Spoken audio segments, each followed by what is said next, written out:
ม่น้องบ่มักอายบ่อนใดคือบ่ให้เป็นเคยจักทีเงินคำของอายก็มีพอแต่ละทีมีแต่ลับตาสั่งมีหลายแนวที่แม่บ่มักอายถ้าเว้าไปอายคงบ่อยากฟังเว้าลดหน้าบ่เป็นหยังดอกนางสิตั้งใจฟังและเปลี่ยนแปลงตัวเองอีแม่บ่มักอายขี่รถไวอีแม่บ่มักนิสัยนักเลงอีแม่บ่มักคนเว้าอวดเก่งแถมยังเปิดเพลงกวนบ้านกวนเมืองน้องเว้าแบบนี้ยินดีเปลี่ยนทุกเรื่องสิเศร้ากวนเมืองให้แม่น้องภูมิใจขอบใจแม่เจ้าที่เว้าให้เปลี่ยนนิสัยย้อนหักเจ้าเบิดใจอายจึงยอมทุกอย่าง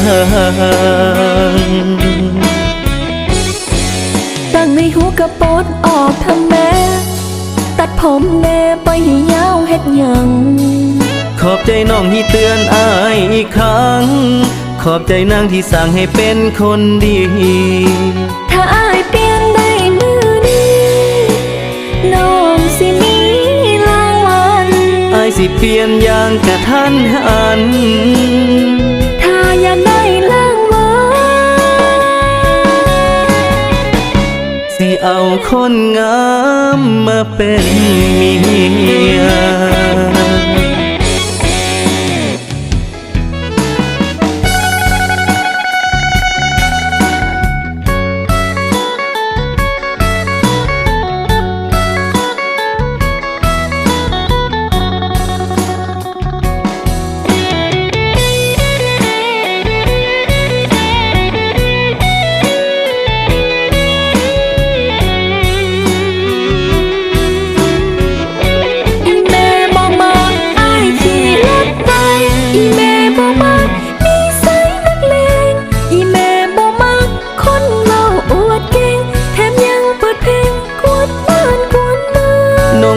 แบบนี้ยินดีเปลี่ยนทุกเรื่องสิเศร้ากวนเมืองให้แม่น้องภูมิใจขอบใจแม่เจ้าที่เว้าให้เปลี่ยนนิสัยย้อนหักเจ้าเบิดใจอายจึงยอมทุกอย่างตั้งในหูกระโปดออกทำแม่ตัดผมแน่ไปให้ยาวเฮ็ดหยังขอบใจน้องที่เตือนอายอีกครั้ง